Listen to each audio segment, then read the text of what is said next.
Yeah, and there's a lot. I mean, sounds like there's a lot of areas where we can apply artificial intelligence in the poultry industry today, and there's many ways it can help us improve the accuracy of planning and forecasting, provide insights into production, start to be more prescriptive about how we should grow our birds to optimize, to become more competitive, and ultimately to add profitability to the business.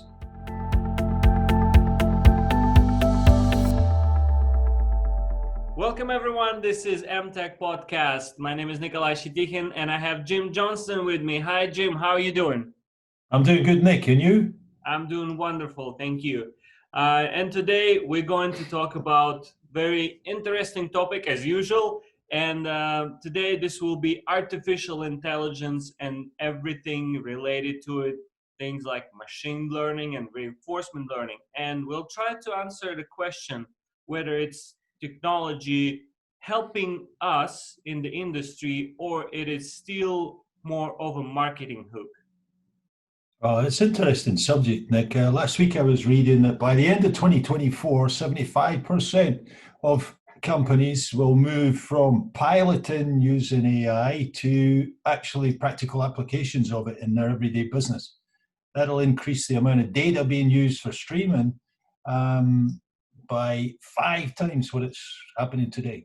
Oh, wow. And I also know that within this pandemic context, we're already using artificial intelligence to predict the spread of the virus and measure how the effectiveness is going with the countermeasures, huh?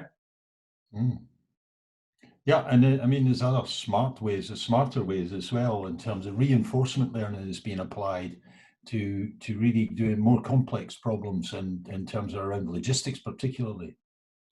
Right. So let's look at what this terminology means and what it consists of because it's all over the news and all over the media, artificial intelligence, machine learning, reinforcement learning. But what does that mean? So artificial intelligence is a general term, and machine learning is one of the main approaches in artificial intelligence. And under its umbrella, there are several different ways you can do it. And one of them is deep learning, is when you use a lot of data, a lot of historical data, and you can provide some insight or system rather giving you insight on what's going on and it trying to simulate humans brain operation and behavior. The other method is reinforcement learning, is when computer is trying to go through the process of attempts and through the errors and successes it's improving itself behavior and trying to figure out the optimal solution, more or less like you going through the maze and finding an exit. And there is deep reinforcement learning, which is a combination of deep learning and reinforcement learning, where we use historical data in large and we're also going through the maze. Well, it's kind of interesting that explanation, but it does show the importance of your data. Data is the cleanliness of your data, the credibility around your data set is very, very important if you're using machine learning techniques or deep reinforcement learning. And it's critical that because these models are using historic data to train them, that if you're looking for accuracy of results, that data set needs to be accurate and credible before you start training your machine learning tool. Yeah, exactly. Because if you think about it, the result can be quite critical. It could be some business decision that is at stake.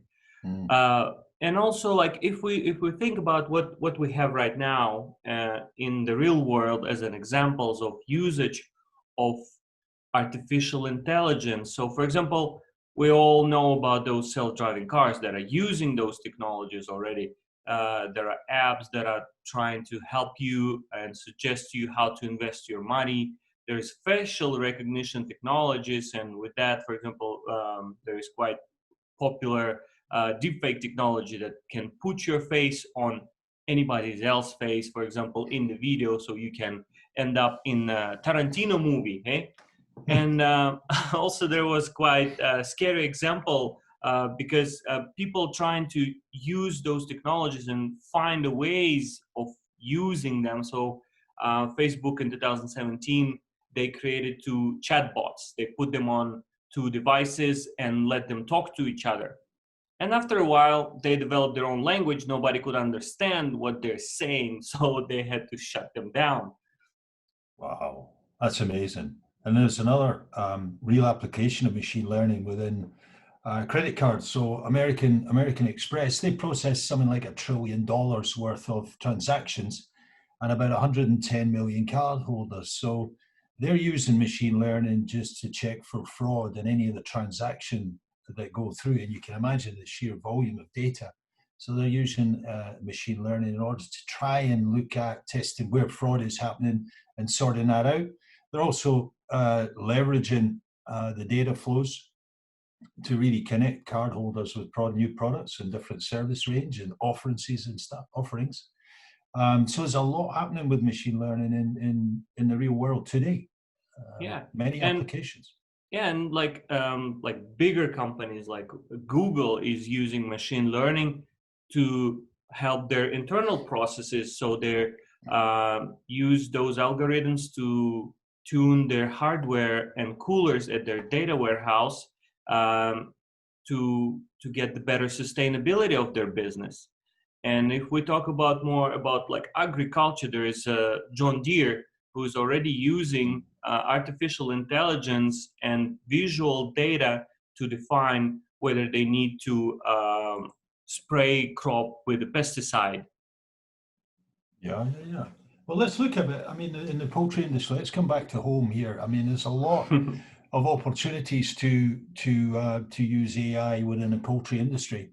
Some of them would be looking at planning, sort of forecasting and planning, improving accuracy of forecasting and planning, crunching large data sets to look at troubleshooting where there are problems in businesses, looking at scheduling and logistics, maybe live birds, getting them from the farms into the processing plant and managing and optimizing that logistics challenge. So there's a lot there. And something we spoke about a couple of weeks ago on a podcast was IoT. So again, with the IoT, and that's where we take in information from the broiler houses or the breeder houses in real time, this huge amount of data sets and that a lot of detailed information. So again, applying artificial intelligence tools can help us crunch that data.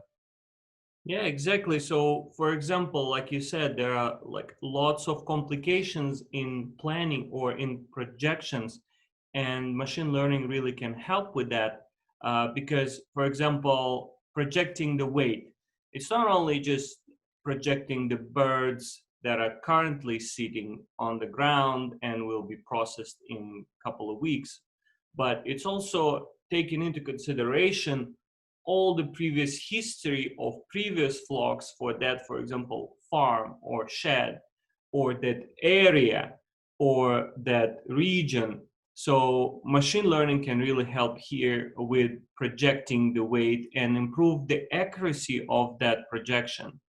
And if we're talking about more complicated scenarios where you really need to figure out what is the optimal solution for this or for that, we can talk about planning of the placements, because you need to look at both ends for the supply and for demand and figure out what's the optimal placement schedule for the birds in order to have your eggs produced, in order to push them through the hatchery and have the chicks and then have the right number of birds at proper weight at the plant. That's a lot to consider. And this is where reinforcement learning can help, because it's trying to figure out that task, but attempting and error and success. So that's really exciting. That's I think that's the future. Yeah, and there's a lot. I mean, sounds like there's a lot of areas where we can apply artificial intelligence in the poultry industry today, and there's many ways it can help us improve the accuracy of planning and forecasting, provide insights into production, start to be more prescriptive about how we should grow our birds to optimize to become more competitive, and ultimately to add profitability to the business. Yeah, and that's really good. And like what you mentioned, that the system is giving you insight or is giving you like a prescription, but we still need to have proper people in place in order to take the decision, because if system is giving you a result or giving you a suggestion or giving you a projection, you still need to have that experience in order to take the right decision. Where do you need to go? And with more and more technology in place, there still will be a very high need in people with a good experience over there. Yeah, it's right to emphasize that, Nick. And just wrapping up, really, it's been an interesting discussion. We've talked about artificial intelligence and how we apply machine learning and reinforcement learning techniques and where they can be applied within the poultry industry, within the modern poultry industry. And I guess it's all really about how do we leverage that data set? How do we become more effective in the way we analyze and we utilize the data we have in the poultry industry? How do we use the software and the modern software tools to help us improve our performance and become more competitive? Yeah, exactly. And thanks, Jim, for this really nice wrap up. And for those who don't want to miss any of the new episodes of our podcast, please join us on LinkedIn, on Instagram, and on the Twitter. And I will see you in the next episode. Okay, Nick, thank you. See you then.